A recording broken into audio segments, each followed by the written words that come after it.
Well, that ain't right. On today's episode of WatchJRGo, we've got really big wheels, a really heavy truck, and the most controversial thing you may have ever seen on this channel.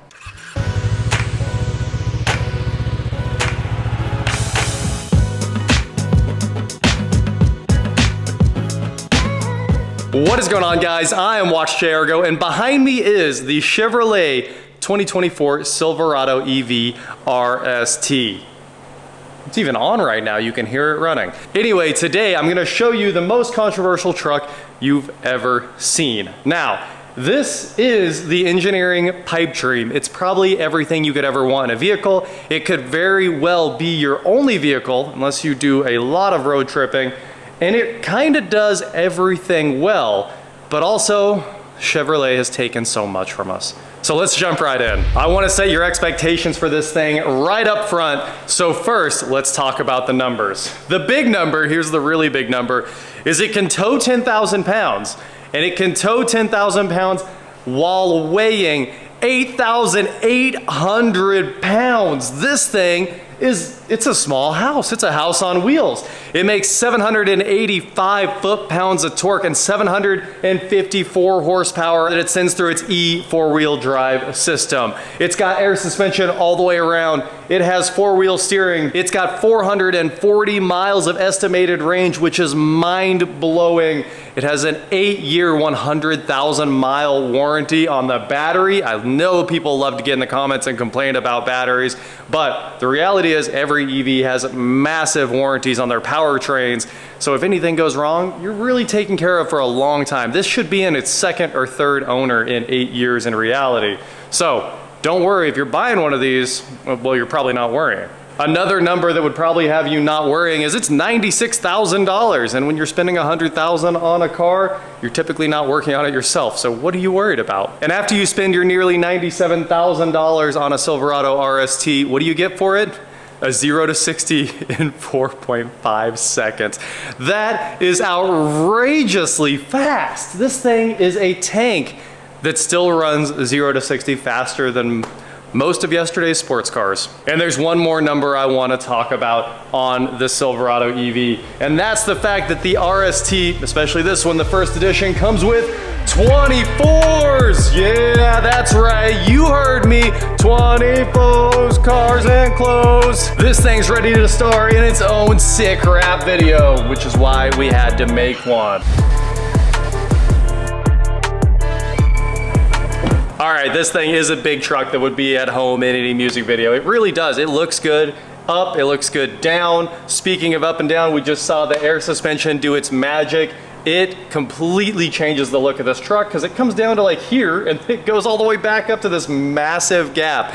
The one thing I don't like, we'll talk about this, but when you change the drive modes, it should raise to maximum for off-road mode as far as I'm concerned, or at least warn you that it's time to raise the truck up or lower the truck back to normal driving. It never does. It doesn't seem like it ever automatically changes the ride height. You have to hit an up and down button that actually takes a long time to find. I looked through every single screen in the infotainment trying to find ride height, not there. And eventually I found out there's a button beside the parking brake that changes the ride height. This is optional. Work trucks won't have the air suspension. Lower trims may not have the air suspension. They may not all have watts to freedom, so they might not all be this fast. There's plenty of options on the Silverado EV if you don't need it to be insane. This is the first edition, completely loaded, and it really is insane. So 24s, Michelin Primacy LTXs. These are 275 50 R24s, light truck, probably a completely custom built tire from Michelin. And it's good. I mean, it really kind of makes this thing feel a little bit like an SUV, but the one problem I've had so far is I went down a really rough road. In my truck, it rides like a wagon, and I kind of prefer that when it's a truck. This thing had a lot of roll, kind of felt like I was going over waves in the ocean as I was going over those bumps. And I'd rather it just be rough than try to absorb it that way, and because it kind of makes you sick. It's just weird. There's a sweet spot for body roll in vehicles, and the sweet spot is it doesn't make you sick. And this one, I felt it real quick, and I didn't love that. Anyway, brakes, the brakes are not insane, but this thing one pedal drives very, very well and has massively aggressive regen braking, which I love. You should never have to touch the brake in your vehicle unless it's an emergency, well, in an EV, and this thing does it so well. Comes to a stop perfectly, it creeps up perfectly. Limo stops are no problem, and that regen just grabs a hold of it and slows this thing down like you wouldn't believe. So, so far, regen perfectly executed, and the brakes, even though they're not gigantic, the 24s might be tricking us. They're probably pretty big. Those are at least 13-inch brakes or something like that. It all works really well, and it drives really well, and it handles the stop and the go part really, really well. 8 lug wheels, check that out. Plastic center caps. 8 lug wheels. I mean, this is the GM Ultim platform. It's basically a Hummer EV, but it's a little bit lighter, and you could probably put the 22s from the Hummer EV on here. All right, let's walk around this thing. We've seen enough of the drive system from the front here. We have power folding mirrors, turn signals in the mirrors, as you would expect. They are power, there's blind spot monitors in them, and the cameras are right there for the 360 views. The running boards are fixed, not power, on a $100,000 truck. I don't know what to think about that. I only like power running boards. I'm not a fan of fixed ones, except on the TRX, and on this they look really good, so I can't be very upset, but at the same time I kind of can. When you're buying a premium luxury truck that's almost an Escalade that does work, it should probably have power running boards. It does have some aero here, directing air around the wheels, ultrasonic parking sensors all the way around. We have side ones, and then 4 on the front. Of course, you can see the beautiful lighting arrangement on the RST right here. You have this light bar. This thing's like 83 inches wide. It is massive, a huge track, and it looks good. It carries it really well because that light bar, maybe it makes it seem even wider. It makes it have a lot of presence. And of course it has startup and shutdown animations. I will show you in just a second. Light up Chevy logos over here in the markers. LED headlights, you expected that. Obviously, radar cruise, cameras. This has Super Cruise, so it will drive itself. Super Cruise is one of the best driving systems on the planet right now. Absolutely love it. We'll demo that in just a moment as well. I like the blacked out RST badge here on the Frunk. And yes, it does have a Frunk, and yes, it's very useful. Let's see, we're gonna go ahead and lock this thing. Nice animation right there in the turn signals, and let's see, it should power down, and I assume we'll have a very cool power down animation because the power up is kind of like the lyric. All right, fade the badge out. All right, cool, yeah, I like that. They did exactly what I thought they would do. Big fan, let's unlock it. Very good startup. Perfect. Headlights? Hey, look at that. Good job, GM. Good job, GM. Remote start, which is really just preconditioning in electric Chevys. And let's open the Frunk. 2 pushes right there. It really takes its time opening up, but it's a very big Frunk. You could put a lot of luggage up here if you're taking this thing on a trip with your family. I really like the way this looks. 120 volt power in the front under that cover right there. It's even got an O-ring to keep it a little bit waterproof. Tie downs for your luggage, cup holders if you're tailgating and sitting in the Frunk. The Ultim charger is right there, 120 and 220 volt charger adapters in there. Emergency release in case you're hanging out inside the Frunk. Everybody jumps in these days, so I don't need to jump in, but I would easily fit comfortably in this Frunk. Lighted, and the escape button, of course. Tow hook, even the tow hook's massive on this thing. Look at that, it weighs a lot. And you can fill the washer fluid up here. You can see the electronic actuators for the Frunk, and the fireman's loop is up here as well. So, let's close this thing. Weird.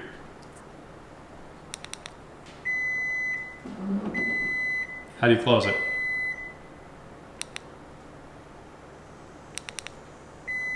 Maybe I just don't know what I'm doing. I guess I don't know what it would.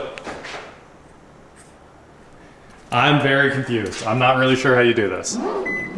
There's no button or anything, and I'm sure that pull down on the actuators is not the recommended way, but it's also the only way I've found that works. So, coming around the RST, we've got the very cool Zero emissions badge there inside the Silverado text. It looks good. The cladding looks good. It's all painted.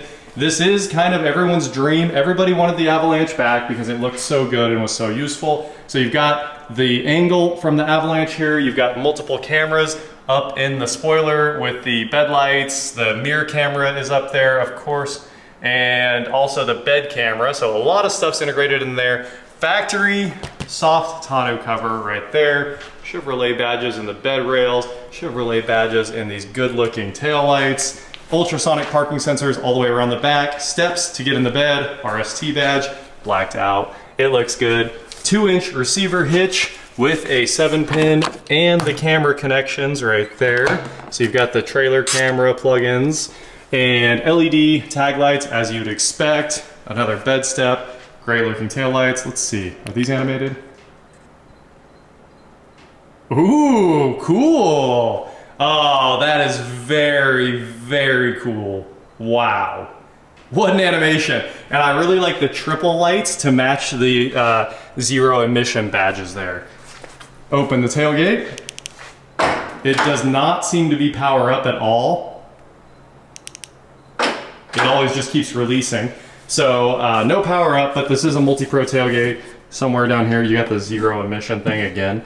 Somewhere down, there you go, multi-pro, and your step, the spot for the kicker audio if you have that. And this is a very cool bed. I haven't quite figured out how you turn on the lights back here, but it does slide it. It looks like the lights work really well, so we might jump inside and figure that out.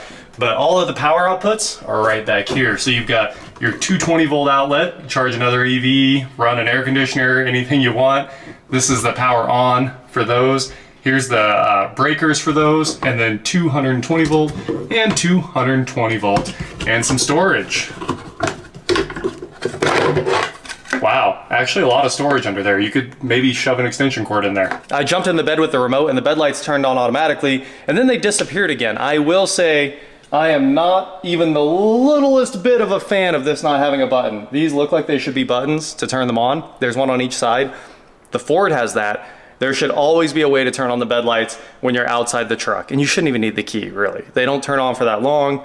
We've got great battery management. This thing, it says if you have vehicle to home, it could run your home for up to 21 days straight with reduced energy usage.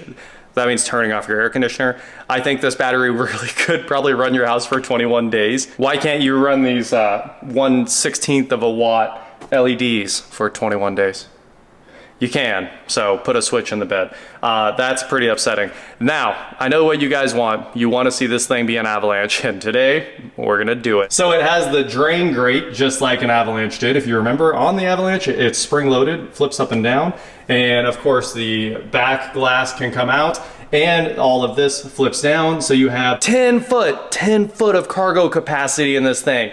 And I also really, really, really love these wheel wells. Maybe the best ones I've ever seen in a truck in my life. You could level this thing full with 2x4s or sheets of plywood up to here, and then you can go even wider over the wheel wells, and they're squared off. They're not round. It's perfect. Rounded wheel wells always seem like a pain. I really like that they used more of the bed for this. Plenty of tie down spaces, top and bottom tie downs all the way around. It's just really, really well done for hauling things. So maybe one of the best designed truck beds I've ever seen. And I rolled up the tonneau cover, so let's jump in here and open this thing up. This is also the best step ever made. It's better than the Ford step by a lot, and also it's the best tailgating step, obviously. People are probably gonna be using this at football games and stuff like that. I think the Multi-Pro is very gimmicky other than those uses. When you're sitting on it or stepping on it, it's amazing. When you're using it for work, I feel like it's a little bit on the gimmicky side, but they really do nail living with this truck. So let's jump in here. This is a real truck too. I should mention the Lightning, we've seen the videos. It doesn't do great towing. This thing's supposed to tow pretty well. I haven't towed with it. I don't know what the range is gonna look like, but the Cybertruck is really just a car. It's basically a Ranchero, El Camino kind of thing. It's just not a real truck. It's a unibody thing. Did I push the wrong button? What's going on here? I guess I should have pushed this button. I'm used to, I think my Ford still, even being completely loaded and costing $4,000 more than this, still doesn't let you unlock from the back. So I'm not used to having that. It's cool that you can unlock this from every handle. Anyway, back to my complaints. The Cybertruck's not a real truck. Don't go calling it one. We've seen the bumper fall off. It's just cool that it's called the Cybertruck and it's a truck-shaped car. Wow, the back of this thing is so well done, but we're not even here yet. We're still talking about the exterior, so let's open this thing up. I assume we're gonna need to flip the seats up. Checks out, and then maybe pull, there's a little release right here, but somewhere here, we must have a way to drop the seat. Ah, it's this. Look at all that underfloor storage. That's excellent. Even more right here.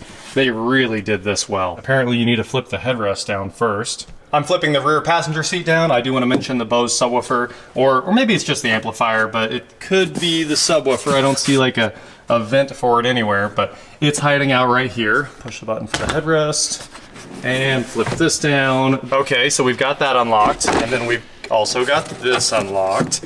Okay, so she's all open, but if there's a bunch of air coming in and your seatbelts are flapping, you can pull your seatbelt forward and shove it into this slot here. How well engineered is that? All right, so we got the dome light on up there, and we've got the releases for the glass up there. I know it's dark, but we're gonna go ahead and drop the glass. Well, that's a cool Easter egg. I think that's a silhouette of Detroit right there. I flipped the upper latches. Now it's time to release the top. It has the same little dog that the Avalanche had, and then you push up to actually fully release the glass. And now we can take this out, and the glass stows right here. Ah, that's what that does. Okay, now if we push this button, it releases everything at once. You can have a 60-40 pass through, 40 over here, 60 over there, and then if you put the glass in and then push the button, this glass has defrost too, which is wild, you get everything open and it's even more flat. Wow, this is cool. Look at that, 10 foot of storage. With a couple straps, that's the longest, that's a trailer. I could put another car in this truck. I'm wildly impressed. I think this is by far the next generation of the Avalanche. And now everyone's come around. You know, back in the day, people were like, the Avalanche is dumb, it's not a real truck. Even though it was clearly a normal old GMT 800, it was completely a Silverado through and through. This is like a very, very next generation version of it, and it's good. I also really like that it's either the way the door cards are shaped or the doors themselves, or they do, but it looks like they angle up like an Aston Martin when they open.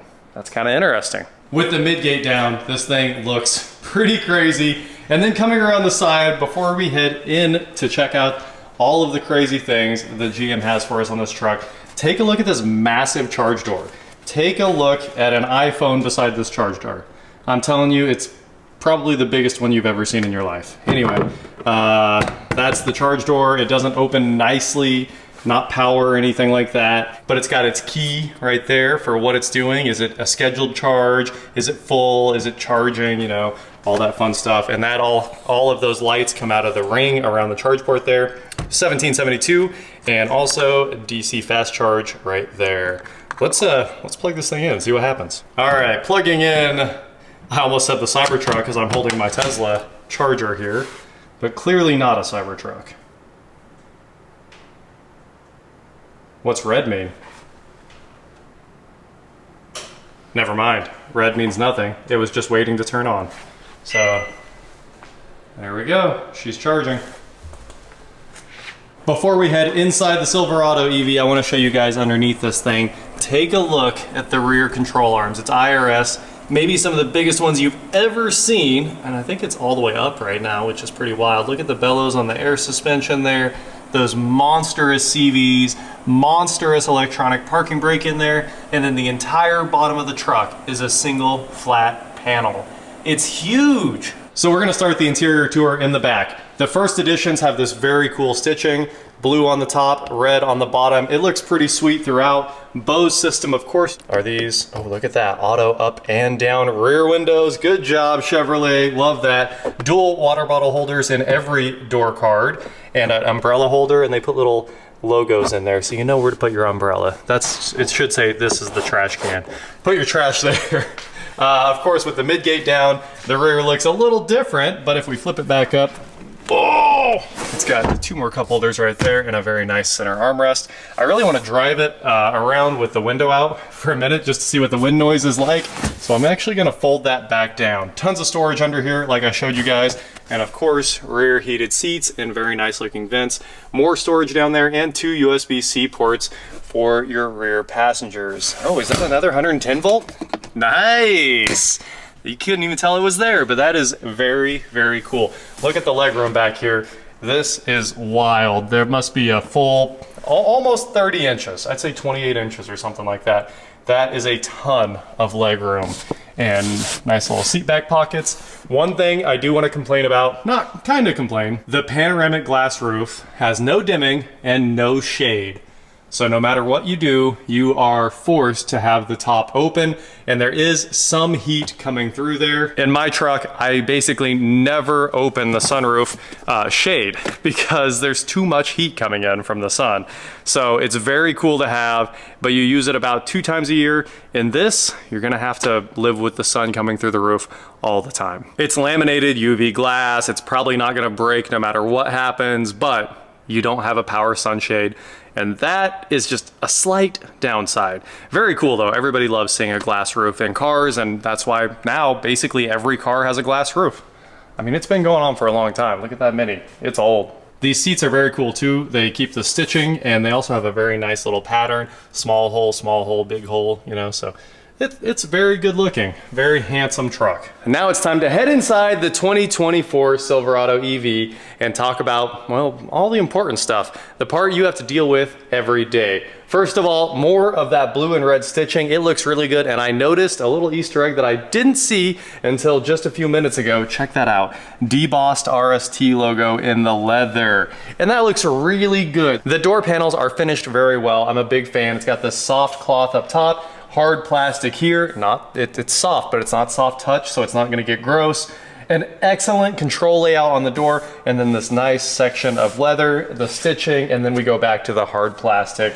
And all the hard plastic is done so well that there's really nothing you can complain about. So let's jump in here and take a closer look. Here on the driver's door, we have the set for the memories, the lock controls. It also does light up orange when the car is locked, which is nice. So since you don't have a physical lock indicator there, you get that nice little light that tells you what's going on.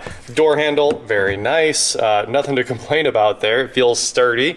And under here, the power mirror controls, which mirror you are controlling currently. The power fold right there. We'll flip those back out, and the auto windows. Now, I did learn the back windows are auto down, but they are not auto up. The fronts are auto up and down. There's 2 notches on those, so it does kind of tactically tell you that's what's gonna happen.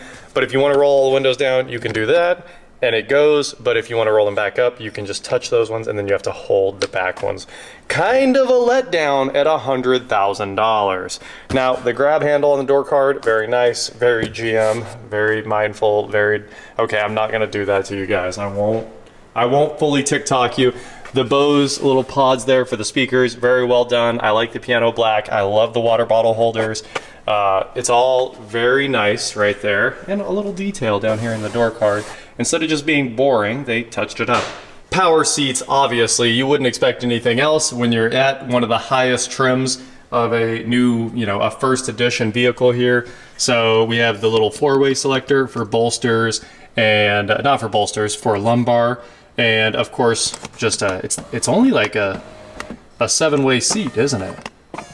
There's 4 ways, right? Up, down, forward, back, and then here is, yeah, that one doesn't have any extra functionality. So maybe this is a 8-way adjustable seat or something like that, maybe 9. And it also doesn't have massage seats, which is a little weird because I think on a high country now and anything higher than that, you can get the massage seats. So you'd think in the EV, wouldn't you just go crazy? I know you probably want to save a little power, but this thing has a lot of power in that battery, and massage seats probably wouldn't kill you. It is an 8-way heated and ventilated driver and passenger seats right there. If the TRX gets cooled rear seats, you should probably feature parity the TRX, because it's not supposed to be a crazy loaded vehicle, but it gets everything. It actually has nicer seats. The TRX probably has some of the greatest seats in the world. So I don't know if that's comparable. There's only 2 options on this thing. all-weather floor liners and black nameplates, so the black RST logos, and that's only $500 in options, so this thing's actually $95 if you don't get any options. The all-weather floor mats look very nice and are perfectly flush. Some of the best fitting floor mats I've ever seen. I'd prefer you spend more time on tech and, you know, features than floor mats, but the floor mats are excellent. I gotta give them some credit here. Credit where credit is due. Let's hop inside. So you can see we've got 62% of the battery left, 277 miles of range. We've hardly put a dent in it. We've only dented about 50 miles of range, and I've been driving it for most of the day here. So, love this screen when you get in. I also wish it could do the Hummer EV thing where the front end becomes a bar graph that tells you how charged the Hummer is. That is an absolute, you know, pinnacle of engineering feature right there. Being able to see the charge level of your vehicle from 150 foot away if you're eating dinner or something is really cool. You're on a road trip, car's charging, you want to know how full it is, you just look up and you know. I mean, that's good stuff, really good stuff. So it would have been cool if this was you know, replicated in some way. Maybe that front light bar could do the same thing. It would be cool. It doesn't do it, but it would be cool. This little white line here does show where the charging is going to stop, so it's set to 80% right now, kind of like you normally set to. Let's start down here by the driver's door though. We've got the parking brake, which is actually a cool metal control there. We have the ride height right there. We have the lane keeping right there. This is the frunk button. This is the tailgate button, and our cluster dimming right there. Trailer brake beside that. I love the squeezy trailer brakes. That's a very nice feature. And of course, your trailer brake gain right there. I'm sure it pops up on screen to tell you what it's set to as well. So very nice. Power tilt telescope wheel. Good for them. I mean, it's a requirement at this price point, so it's there. And the controls are very nice and very simple. Some of you guys that want less buttons on your steering wheel, this one kind of delivers a simplistic steering wheel experience here. We're gonna start on the steering wheel today instead of on the stocks where we normally do. First, I love the blacked out Chevy logo on the wheel, very nice touch, and the little RST badge, and the red stitching, it all looks good. Obviously, up here at the top, we have the Super Cruise indicator, turns green or blue or red, depending on what's going on with Super Cruise. Green if it's driving completely. And then underneath that, we have the cruise control buttons. So here's the Super Cruise activate button. This should be follow distance, but this only moves one direction. I really don't understand what that's supposed to do. It almost seems like that disables the collision warning. So something to do with front collision assist based on the logo. And this should be follow distance, but it's not.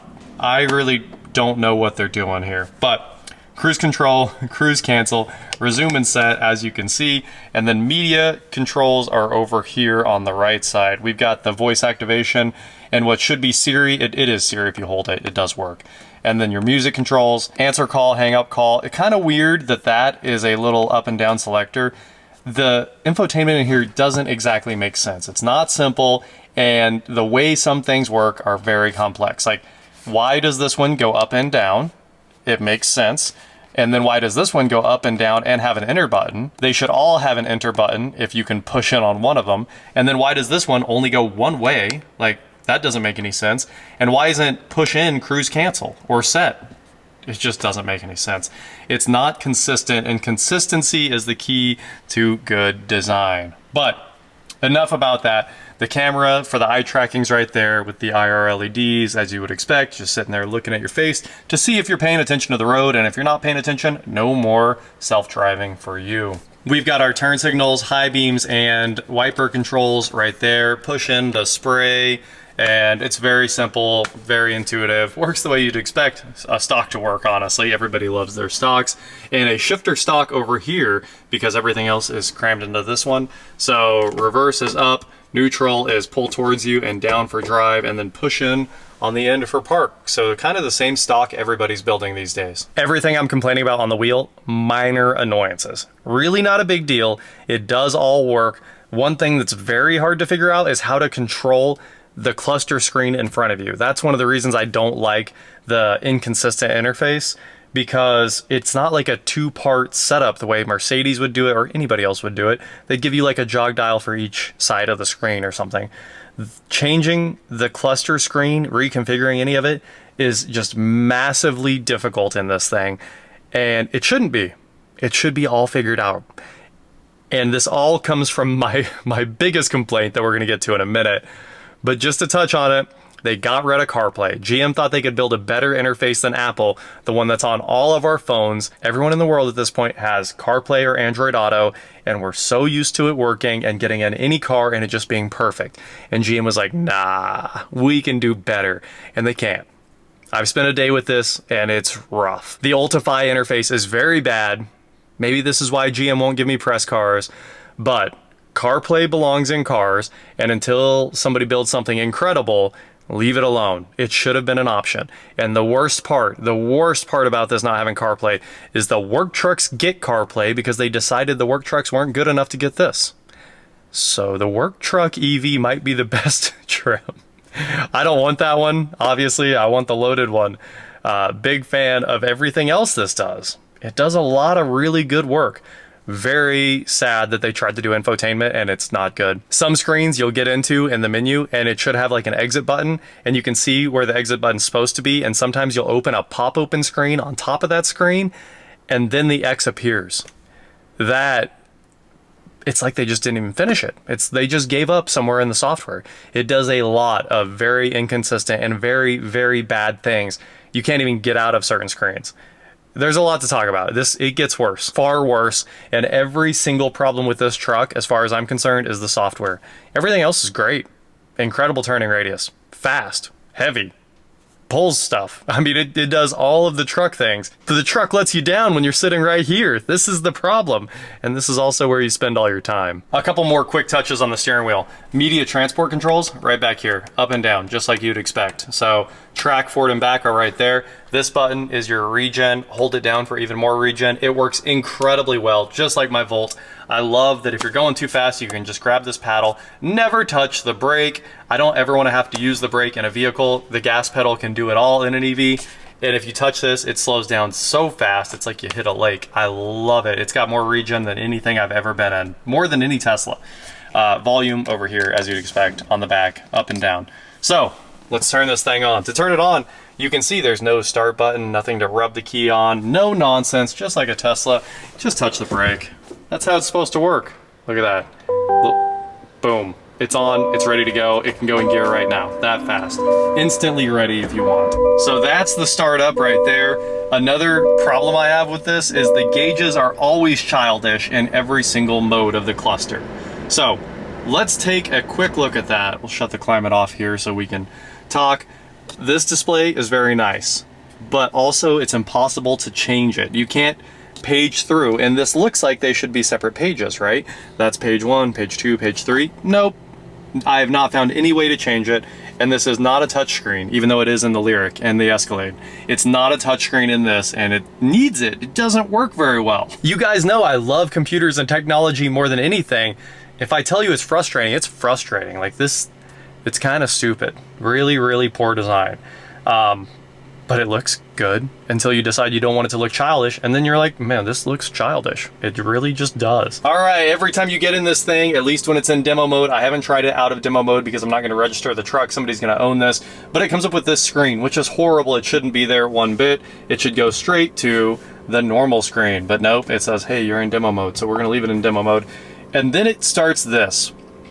I'm not upset about this. This is good. Look at that, it's fast. It's fast, it's good. All of that works. Let's jump back to this for just a second. I'm not done complaining about this. Here's the pages, right? So audio is unavailable because it will not reconnect to my phone automatically, and it doesn't have CarPlay, so you know, there's that. It's using 4 kilowatts right now. We got 62% of our battery. We can go 277 miles. That's all the info I need. It's all right there. It's all very easy to understand. That's everything on the cluster. Next page, normal gauges. Cool. Childish, but cool. These should have been black with a needle. There should be a view that lets you go old school here. And let's see. Nope. Every time I do this, it just opens radio favorites, and nobody wants that. Change the screens over here.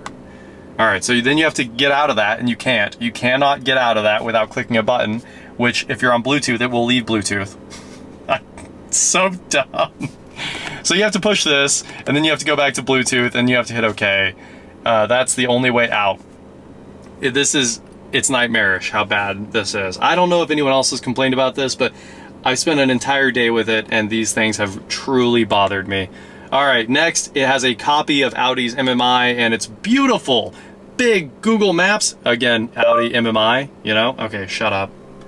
I don't use you, I want Siri. It's the last thing I need here. Great gauges, that's all you need. It's an EV, you just need the speedometer. Cool, look at that. Yeah, we can see this now. We can't scroll around it, but we can see the map. It's excellent. Next one. It just shows the follow distance. What is this? Possibly the most pointless screen I've ever seen in my life. So this one's even worse. I'm sure this one's supposed to be, you know, modern or simplistic. Don't waste the whole screen for no reason. I get it. All you need is to know how fast the thing's going, but it should just have a normal set of gauges for that. Like one gauge that just shows battery and one gauge that just shows the speed. That's all it needs. And a set of screens for that would have been a game changer. So I leave it on this one, which is basically a copy of the screen on my Volt, and it does work well. It shows how much power you're using, how much regen you have, and how much battery there is. It works. I've never been more for brands going wild on clusters and doing whatever they want, but everybody else does this so well. Look at the new Mustang. Look at the new Mustang that can pretend to be an old Fox body. And in here, they were like, nah, you don't get any options. It's just the same screen rehashed in a different way 5 times. Not a fan of that. Look, GM, you can't win them all. You built us an epic EV truck with unlimited range, basically. It can go 4+ hours at a time on a road trip and it can tow. I mean, they had to let us down somewhere, and where they let us down was this absolute garbage infotainment. Let's move on to some high points. The heads-up display. I don't know if you guys can see it. You can see, yeah, you can see the 0 right there and the cruise set over there. Really, really good. The heads-up display is beautiful. It does everything you want perfectly. It's full color. It can show the collision alerts up there. They're big and red. Somebody pulled out, annoyingly, like 1,000 foot in front of me earlier. I had tons of room, they had tons of room, and it told me a collision was gonna happen. Nonsense, but it was cool to see the all red display up there in the heads up. Speaking of the heads up display, the entire dash is really, really, really good. Beautifully laid out. I like it so much. I love this on and off switch right here for the media. I love the volume control that shows the volume setting in 2 parts of the screen. This is all a knob on top of a screen. It's one screen here. And it's just really cool that they show the volume in so many places. And if you use the steering wheel controls, look at that, it moves there too. So you know what the volume is in about, you might as well make that a slider since you gave us 100 other displays of it. But you know what the volume is. Eco climate is on, cool, I don't care. I wish it would stop showing so many warnings. This thing never stops showing you warnings. So we're at home right now. This is your home screen on the infotainment. They call this Ultify, and everything loads pretty quick. Every once in a while you try to load a page and it causes the Bluetooth to skip. It has some problems sometimes that are deeper than just the you can't get out of a menu. I was literally stuck in a menu earlier. Since there's no buttons to control the ignition, this is your ignition right there. You click vehicle off if you want to turn it off, and you click this button to leave it on for 60 minutes. It says make sure your battery has sufficient charge. We do, we have enough battery to last kind of forever. Here's the controls. So these are all the buttons you would normally have in, say, my F250, where they give you buttons for everything. Very cool. You've got the heads-up display controls. It's cool that you can rotate it. Obviously, you need to be able to move it up and down. Very, very good. Turn it on and off. Look at that. It's all fast. Dome lights. Really dislike that that exists there. It should still be a button, but luckily, if you reach up, you can turn all these on. So if you couldn't, I probably would have rioted, but it has a dome light control. It's so weird that if I turn it on up here, it doesn't know that I turned it on. Anyway, power window locks. They're not on the door where they normally would be in every other car. Camera controls, cool. It works the way you'd expect. It opens the camera screen. Traction on and off right there. Auto high beams there, on, off, that's all they do. Auto park assist right there, the parking sensors. Power base, which lets you leave the battery powering the outlets in the bed. Or all of the 110 volt, 220 volt outlets, I think. So you can run TVs, fridges, whatever you're doing while you're at a, like, earlier I opened power base and that X wasn't there. It would not let me leave this screen. That was the bug. And I almost lost my mind, guys. It would not let me out. And then rear steer has multiple settings here. On, off, oh, just kidding. It just has off and auto. There's not an on section. And then let's hit see more controls. More stuff that normally you'd have physical switches for. Here's the aux switches. There are 6 outputs for aux. They're very, very cool. They're assignable, nameable. You can change their icons. You can set them as momentaries. You can have them come on while the parking lights are on. Very, very well done. Could use some physical switches. I'm not complaining about this one, but it would be nice. I don't ever use mine. I've got 6 of them in my truck. I know most people never use these, so fine. I'll give them that one. No home link buttons in this truck. You can add up to 8 remotes for garage doors. Awesome, because normally you get 3. I have 4 doors just here and more at the other house, you know. Some people can use a lot of home link buttons. There's not a single physical button here for you to use home link. And I haven't added any, but I think it's really hard to get to them. So you're coming home and you need to open a garage door, you might have to hit 7 buttons so you can open your door. It's too much. Light controls, hey, look at that. Auto headlights, dome lights on off, cargo light selections. Cool. There's the one in the back, in the spoiler there. Auto high beams are on, headlights are in auto. And drive and park, yep, cool. We've got the 1 pedal driving turned on, speed limiter's off, and blind zone steering assist. Cool. Why are so many controls repeated in more controls?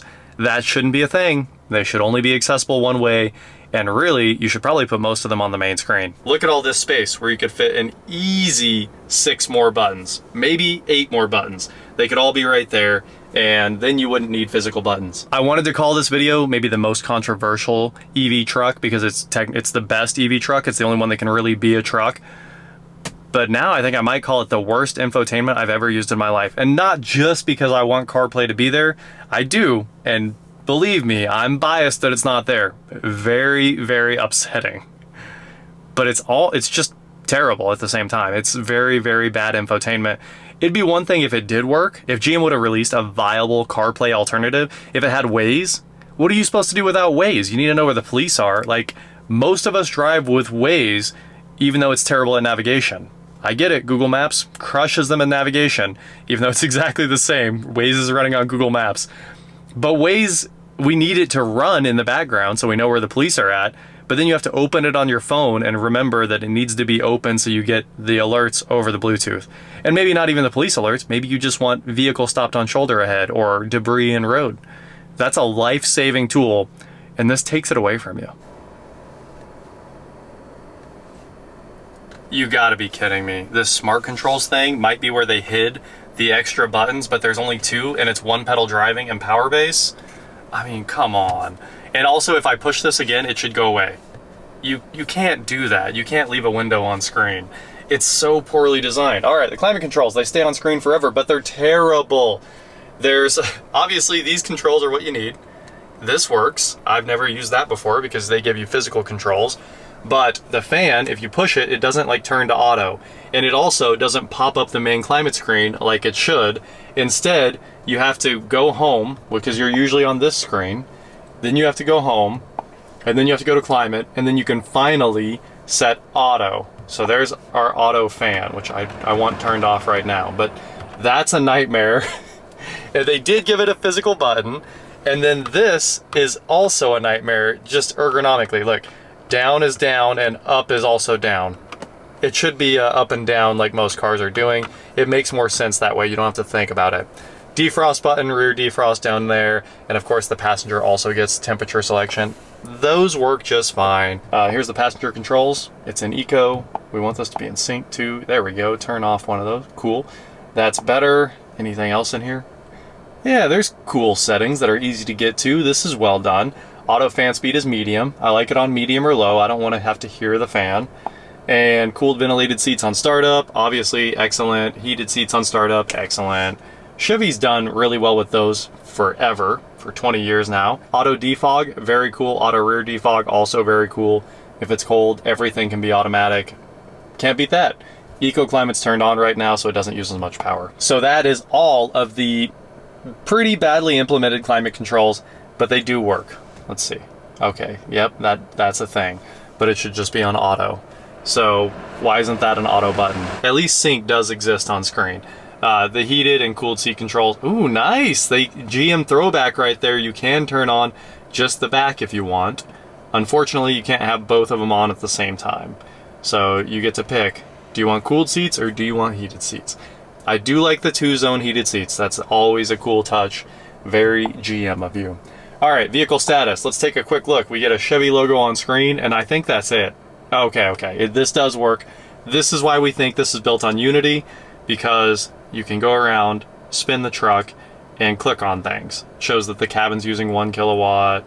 It shows that the energy efficiency is 2 miles per kilowatt hour.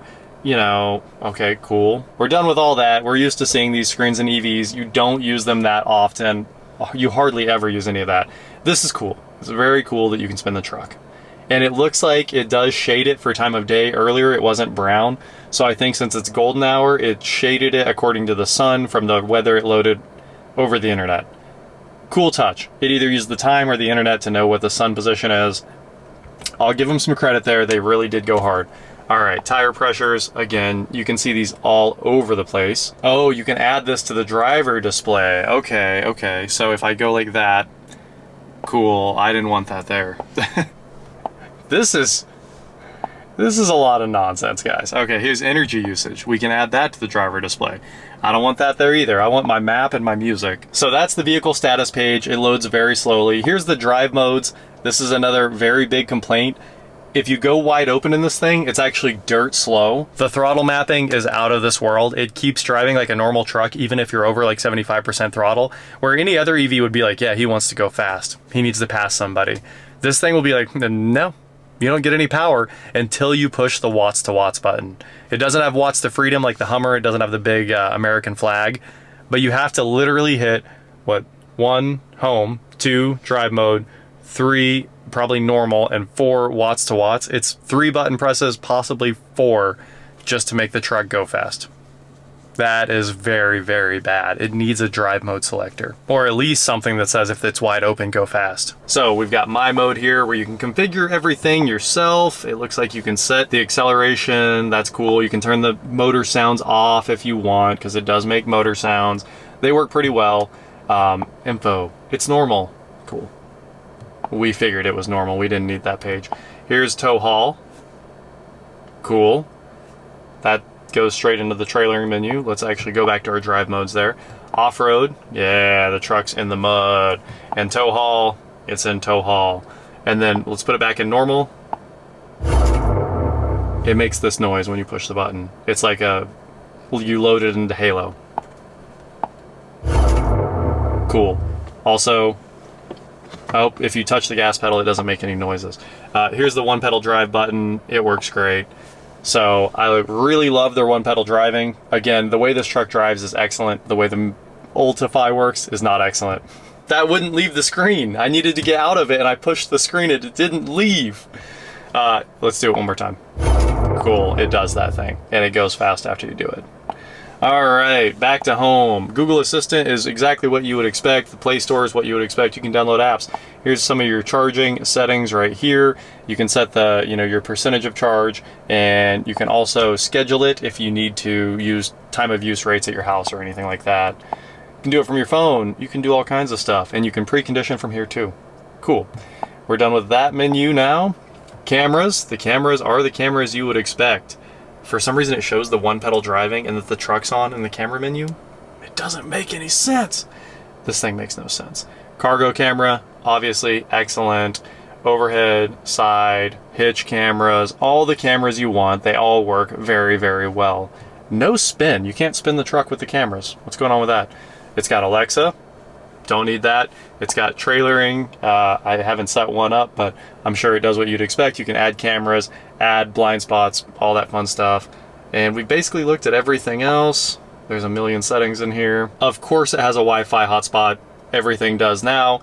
Here's your audio controls, Google Maps, phone. All the stuff that's repeated up here is on the second page. So redundant, unbelievably redundant, honestly. It's kind of cool that you can load Google Podcasts from here, but you're probably not using Google Podcasts because everybody has their own preferred podcast player. Maybe you're using YouTube, probably Spotify, probably Apple Podcasts, but it sure isn't Google Podcasts. Maybe you can natively load Spotify or something. That would make the truck a lot better. All right, Google News too. Don't know why, but it exists. Let's jump into the split screen. Very nice. These are your media controls, trailer controls, and the mini screen. Tire pressures, that's where I kept seeing the tire pressures. And this is the Google page here. Very good if you need to send text and make calls. Even Android users are still going to want Android Auto over this. And I know this is like running, I think this is actually Android Auto, but the OEM version of it, And I still think people are gonna want the version off their phone. Why wouldn't you? I think that's everything. Music, obviously, you've got all your music controls right there. There's all your sources. It does have AM and FM and Sirius. Settings here for sound, fun things like that. The map, you have to, when it's in demo mode, you have to put the privacy settings in every single time it opens. It will find charging, very good. I mean, that was the whole point of this. They said charging, they did maps and charging better than everyone else, and that was the reason they took everything from us. This is the only point of all of the infotainment on this car. And it works. If I say I want to go there, it will go there. Cool. Thanks. Look at this. I'm trying to exit the navigation.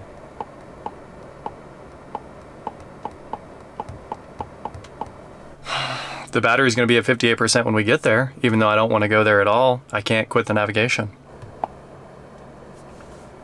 Oh, look, I closed the page and reloaded it. I left maps and went back in and it worked. This should not happen. It's a car. It's a car. You don't get to mess around in a car. I've never had a problem like that in a Tesla, and I love to complain about that old interface. All right, phone paired. My phone's here. I have to reconnect it every single time I get in. That's obviously very, very bad. And here is all of the settings again. That should be right here. I mean, they are right here. It's just reductive. The rest of this is the phone list. Obviously, phone list is very important. If you have multiple people in your car and you need to switch sources for some reason, you got to be able to switch phones quickly. It does that. Here's your user profile or guest right now. Here's your notifications. All this stuff works fine. The car's connection, the phone's connection, your phone's battery, and if your phone's charging, it shows your phone charging inside there, which is very cool in the wireless charger. And then time and temperature, that's it. So I know that was a long segment, but it needed to be said. If you're buying this thing, I hope that once you set the Bluetooth up, it automatically connects and you never have to use the screen again in this thing, because it's basically worthless. It's wasted real estate, and I've never once said that about a screen. You could make the whole car screens, and I would love it. No one's ever made anything this bad. And MBUX is pretty bad. Mercedes' version is hard to understand, but once you understand it, it works.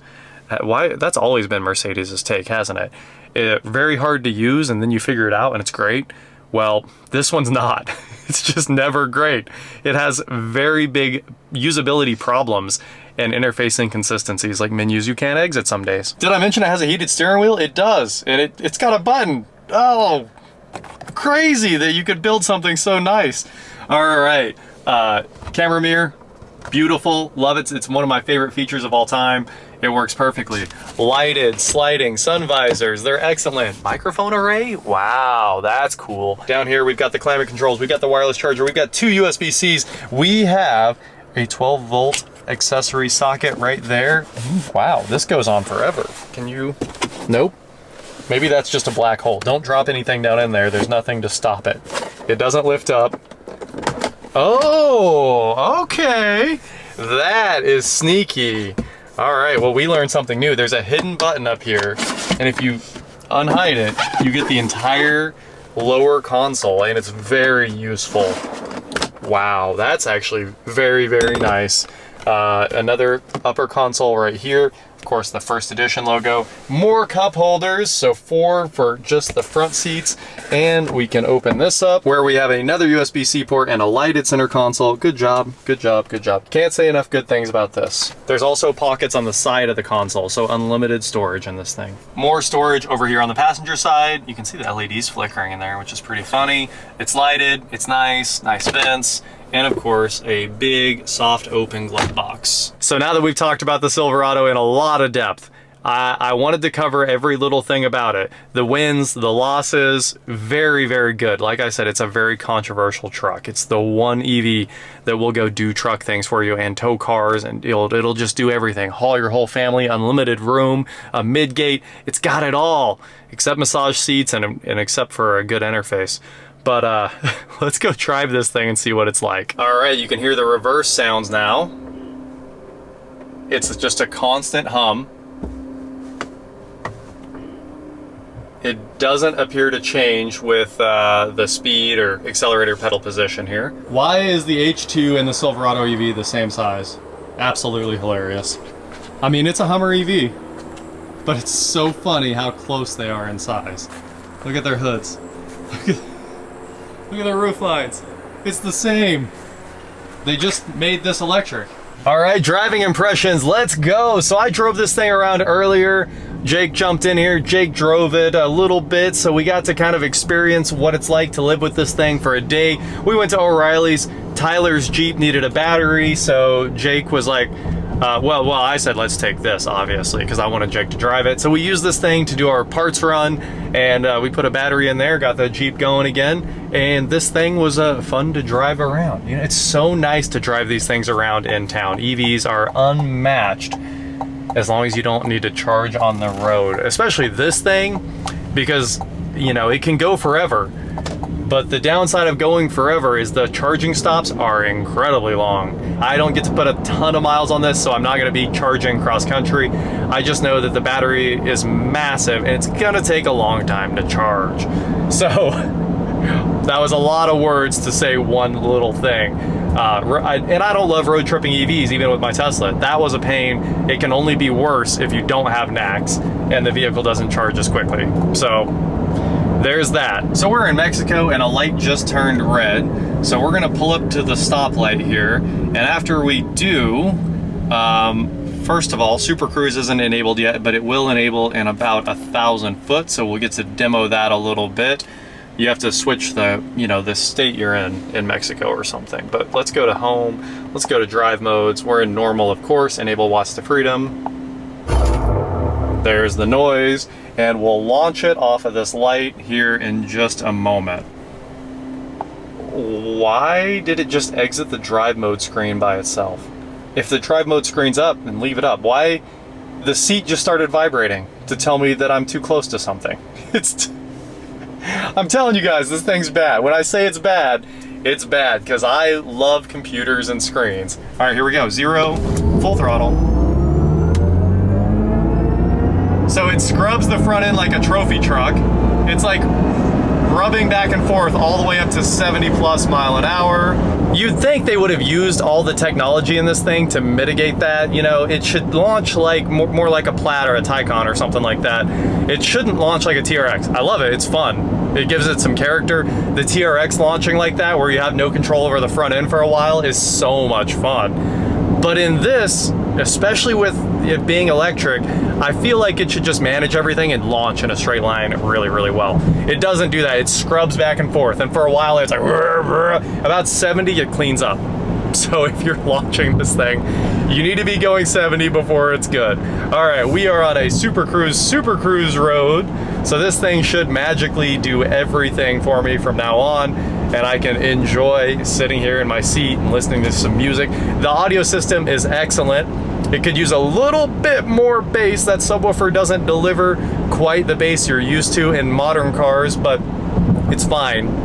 As far as my complaints go on this, that would be like the lowest one on the list. It actually is pretty good, but you can localize the subwoofer, which I don't love. You can really tell that it's behind that rear passenger seat, and it doesn't get loud enough either. So it's got, oh, cool. There we go, full auto lane change. Yeah, baby, that's what I love about Super Cruise right there. I didn't do a single thing except look down the road. We got a wonderful display right now. If you're not having to interact with the vehicle, it's perfect. You know, it shows Super Cruise is on in the heads up. We've got the indicator showing Super Cruise is good there on the steering wheel, and all the magic is just happening for me. I love that it automatically gets out of the fast lane, but I don't think it's gonna go over into lane 3 because it's allowed to cruise in the center, and it's probably the safest place to be chilling, especially with lane keeping. A lot of times when you lose that visual reference off to the side, when you're in the middle, you drift a little bit more, but once the robot's driving, everything's better and it's safer for everybody on the road. So, really good. Super Cruise, amazing. The way it launches, amazing. The way to get to the launch in Watts to Freedom, not even a little bit okay. That's another really bad interface problem. It needs a drive mode button. So, that's driving this thing. Right now, it's maybe one of the best driving experiences there is. It's better than a Model X, right? A Model X would be rattling on tiny little bumps. This thing does not. It is solid. It feels solid. It's built well. Listen to that. That was a road transition. Didn't even notice. This thing is very, very good. It's quick enough. It's got plenty of power to be fun when you want it to be fun and be chill when you don't. Put it back in normal. It's fine. It's really good at one pedal driving. Sure, this thing's really heavy, but it might have the world's most assisted power steering. The steering is always incredibly light. The rear steer is mind-blowing. It turns around in a perfect circle. It goes into any parking spot, no problem. A lot of spots that I can barely get my F-250 into without doing a quick 3-point. No problem with this thing. It just cuts right in. We did some stationary circles, and once you turn in, the track stays perfect. It doesn't walk. And it's like a 15-foot turning circle. So this will turn around in the middle of a road, like a road in a neighborhood, no question. So the rear steer is amazing. It handles its weight like you wouldn't believe, and it feels almost 100% disconnected to the road. There's almost no road feedback inside this thing. So it's different. It's very different. You sit like you're in a sports car. It can accelerate like a sports car. The regen braking's amazing. That's my take on driving this thing. It's very different and really good at all of it. Just restarted the truck because I was testing Super Cruise to see how long it would keep going if I covered the camera, and it eventually locked itself out. So I restarted the truck, and now the wireless charger doesn't work. It has an error instead. Some things are beyond me. This thing has a lot of work that needs sorted out by GM before it becomes a product that's available to the public, but you can buy this today. So it's got that going for it. So right now I have nothing to complain about. All I can say is the Silverado EV is probably one of the best EVs you can buy right now if you need a big form factor like this. You got a family, you want to haul some things around, this one's gonna do it. There's a good chance you could live with this as your only vehicle. Look at that! They just cut me off, going super slow. Super Cruise is magic. Every time this happens, it just makes you unreasonably happy. Look at that, it's so good. Well, there you have it. This might be the most complete 2024 Silverado EV RST review there is. I really wanted to dig into the infotainment after I heard they were taking out CarPlay, and I wasn't here to complain about it for that because I want to love this thing completely, but it's got some big drawbacks. Luckily, it offsets those with being really good at all the other things. So, fix the interface, which is just software updates. So this isn't a bad car. This stuff's all easy to fix after the fact. They could release one software update and this thing could be perfect forever. So that is it for today, guys. Thank you so much for watching. Don't forget to head on over to shop WatchJRGo.com for cool shirts not like this. And please like, share, subscribe, do whatever you want to do. And I will talk to you next time. Well, unfortunately, I have to give the Silverado EV back, but huge shout out to Eddie's Chevrolet Cadillac here in Wichita for letting me borrow this thing. If you want to buy this one, it is brand new because I couldn't get one from Chevrolet, so it's not a press car. It belongs to the dealership, and I'll throw a link in the description below. Huge shout out to Eddie's for letting me borrow this. Here's how you fix this thing, Chevy. All we want is GMT 800 gauges with the green DIC in the bottom. We need the very first gen DIC. Put all of the information that we need to see down in the DIC. Put the music in the heads-up display where it belongs. Navigation too, I'm sure it does that. Every GM product does. But give us the dash from the GMT 800 as an option instead of the Fox body. The whole world, every person on the planet loves that truck. Put that in here. Fix the infotainment in the center, and you've got by far the best EV truck. I mean, let's be honest, this is the best EV truck. There's no question about it. It crushes the Cybertruck trying to be a truck, which is really just a big car. And obviously it's much better than the Lightning. I haven't seen anyone that disagrees with that. Lightning, very cool. I wanted one so badly, but I wasn't gonna pay $90,000 for what the Lightning Platinum is. I could see paying that for this. You guys think I'm kidding about how bad this is. Look, it forgot its theming on the focus screen. You saw when I turned the car on, the focus screen had the buttons down here and it had all the Chevrolet theming, and then suddenly it just doesn't work anymore. It's a broken version, like when the Fords forget what year they are. What on earth? See, there's the themed version. I want to add one quick disclaimer to this video. I'm not writing off anything I said. I think it's all true. I think this interface is terrible. I think a lot of the things like warnings that pop up on screen all the time that you can't exit, it has a lot of very big problems. And it got even worse last night when I unlocked it and the startup animation on the front end didn't play correctly. Like one time the turn signal didn't flash. See? How crazy is that? Problems with pages not loading their backgrounds. I mean, it is fully broken. But I posted about some of these issues I was having with it on Twitter, and maybe some texts, people that work at the dealerships or something like that. They said that there hasn't been a single over-the-air update for any GM vehicles for a long time. They basically shut off their OTA stuff. So if there were any updates for this thing, they haven't been automatically applied over the air, and the dealership would have to flash them to the truck. I don't know if there are already updates. I don't know if this one's behind. I don't know if it's just a product that doesn't quite work right, but just in case, you know, like I said, this thing's a very, very, very good EV truck. The best EV truck. There's nothing better. So don't write the entire thing off because of the software. Like I said, the software is the easiest thing to fix. Everything else it does great. Also, I got to keep it overnight. I didn't get to drive it anymore. I just went to dinner and went home, but I got to keep it overnight, and I'm taking it back right now. One thing I always do when I'm returning a car is delete my phone from the Bluetooth. And I just went in and I hit options and forget phone, and it did not do it. I think that's happened one other time in the last 20 years. Insane. It's stuck on the Android Bluetooth screen now, and it didn't cover itself up like it's supposed to, so it said Android is starting for a while this time when it booted back up. I had to restart it to clear my phone out. Oh, there we go. We finally saw the page. My phone's gone. Oh man, GM, you got some work to do.